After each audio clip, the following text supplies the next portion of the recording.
Well, if there's one thing that we've learned from the recent embarrassment and just international humiliation of having a Ukrainian Nazi honored in Parliament, it's that the Trudeau government absolutely likes Ukrainian Nazis. Well, actually, hold on. No, wait a second.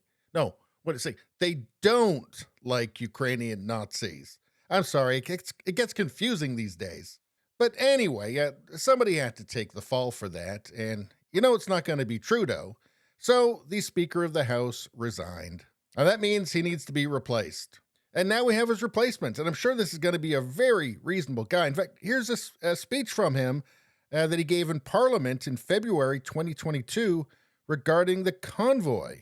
And I'm sure that this is going to be balanced and not a cynical attempt to manipulate people emotionally. Every February, I normally rise to encourage parliamentarians and Canadians to celebrate Black History Month. This feels like he might actually be trying to manipulate us already. Oh, better keep watching. These are not normal times.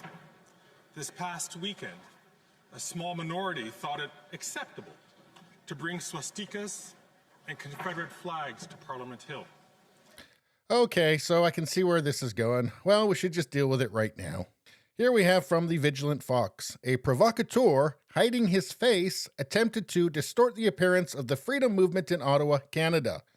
He was quickly pointed out and told to leave.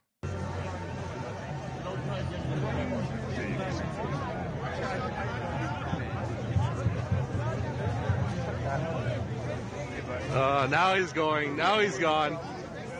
We called him out. He knows. He's going to hold his head in shame now.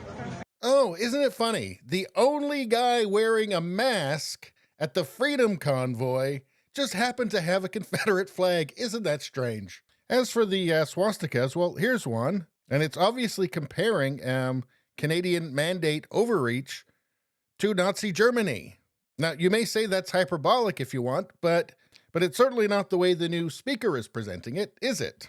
And honestly, considering that many people had been comparing Trudeau to Hitler for a long time, I don't find it surprising they would use that imagery to mock him. Because, again, it's very few Nazis are for less government intervention.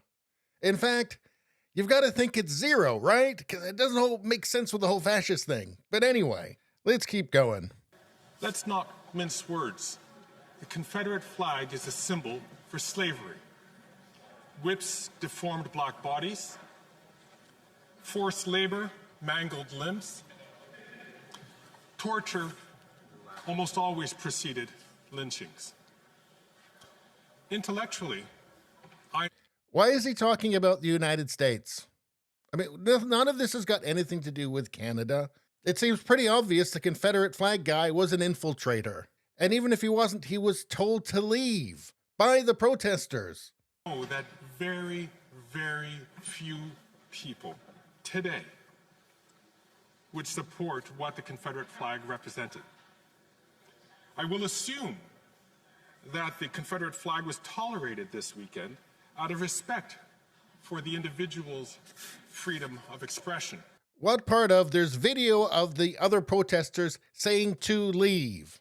And the obvious implication of a guy being the only guy with his face covered at the protest, possibly being a plant. But of course, none of that matters, because admitting any of that wouldn't be utterly cynical liberal politics. And it would just be a lot harder to shame and manipulate people if you were, well, I guess, honest. Now, all of that said, look at this. The Toronto Star has already jumped into hyper-narrative mode. Here's a headline.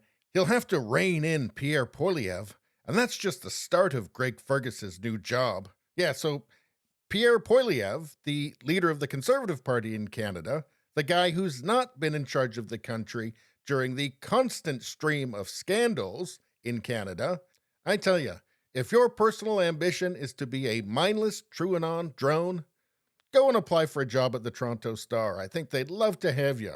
I mean, just look at this headline. This sort of narrative managing comes to them as easy as breathing, apparently. I mean, how do you even end up with Pierre Poilievre is the one who needs to be reined in? I didn't see Pierre Poilievre freezing anybody's bank accounts. You know, it's saying here it's a highly polarized chamber where personal antagonism has been running rampant and no one can resist a partisan swipe. Oh, you mean like in the video I just showed everybody? So there you have it, business as usual. 2025 just cannot come soon enough. Anyway, that's all I got to say about that. Please subscribe, like, and share. Sharing really helps me out. I thank you for that. I will see you next time.